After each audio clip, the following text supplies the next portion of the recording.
বন্ধুরা আর কে কিচেন থেকে আপনাদের সবাইকে স্বাগত জানাই।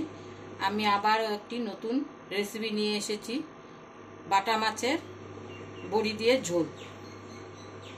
তো প্রথমে কড়াইতে তেল দিয়ে দিলাম, তেল গরম হয়ে গেছে। এখন এর মধ্যে সামান্য একটু নুন দিয়ে দিব। এই নুনটা দিলে মাছগুলো কড়াইয়ের সাথে লেগে থাকবে না।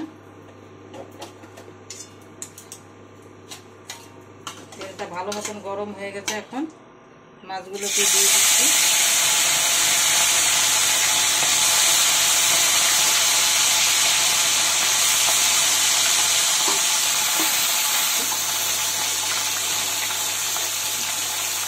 মাছগুলোকে পুরো কড়া করে ভেজে নিব।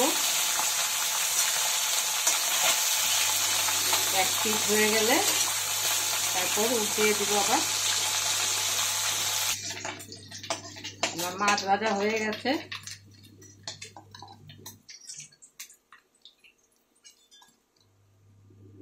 এই তেলের মধ্যেই আমি আলু দিয়ে দিব। আলুগুলোকে একটু লাল লাল করে ভেজে নিব।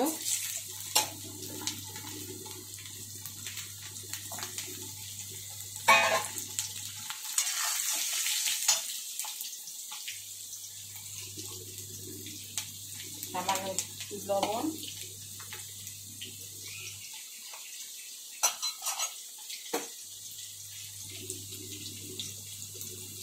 একটু হলুদ দিয়ে একটু লাল লাল করে ভাজবো। এই ডালের বড়ি দিয়ে বাটা মাছ এত ভালো লাগে যে বাটা মাছ ভালো পায় না সেও খাবে। ডালের বড়ি দিয়ে এত স্বাদ হয়।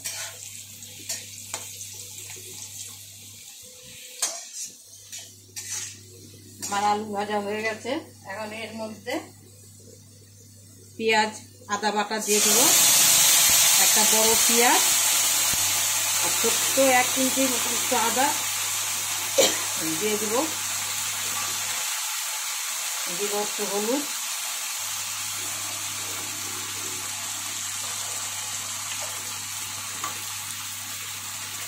কাঁচা লঙ্কা, আদা আর এই যে পেঁয়াজ, হলুদ সব একসাথে করে ভালো করে মশলাটাকে কষিয়ে নিব।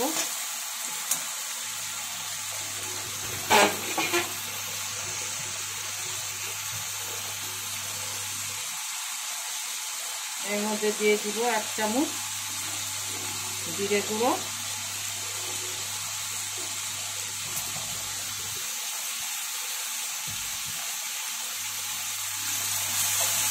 এখন এটাকে মশলাটাকে ভালো করে কষাতে হবে। কাশ্মীরি লঙ্কার গুঁড়ো কালারের জন্য, পুড়ে না দেয় তার জন্য সামান্য একটু জল দিয়ে মশলাটাকে কষিয়ে নেব।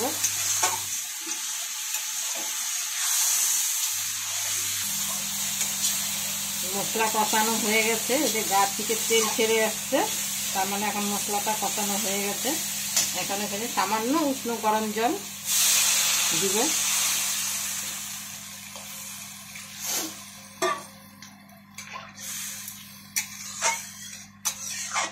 দিয়ে জলটা ফুটলে একটু ঢাকা দিয়ে মাছ দিয়ে ঢাকা দিয়ে দিব।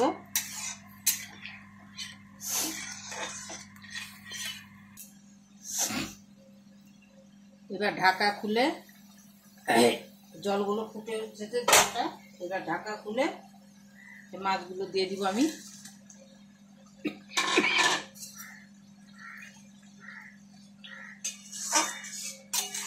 মাছ দিয়ে ডালের বড়ি ভেজে রেখেছিলাম, ডালের বড়ি দিয়ে দিব। এখন আর ঢাকা দিব না, এভাবে কিছুক্ষণ হতে দিব।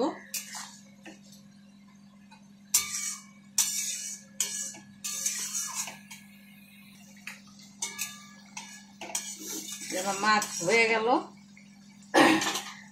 এখন এটার উপর দিয়ে একটু ধনেপাতা ছড়িয়ে দিব। এইভাবে ডালের বড়ি দিয়ে বাটা মাছ রান্না করবেন, খুব ভালো লাগবে খেতে। কালারটাও সুন্দর হয়েছে, মাছগুলোও একটা ভাঙেনি। এইভাবে আপনারা বানিয়ে জিরা বাটা দিয়ে ডালের বড়ি দিয়ে খাবেন,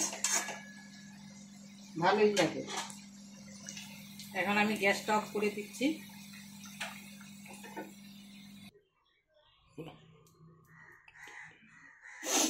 আমার মাছের ঝোল রেডি হয়ে গেছে।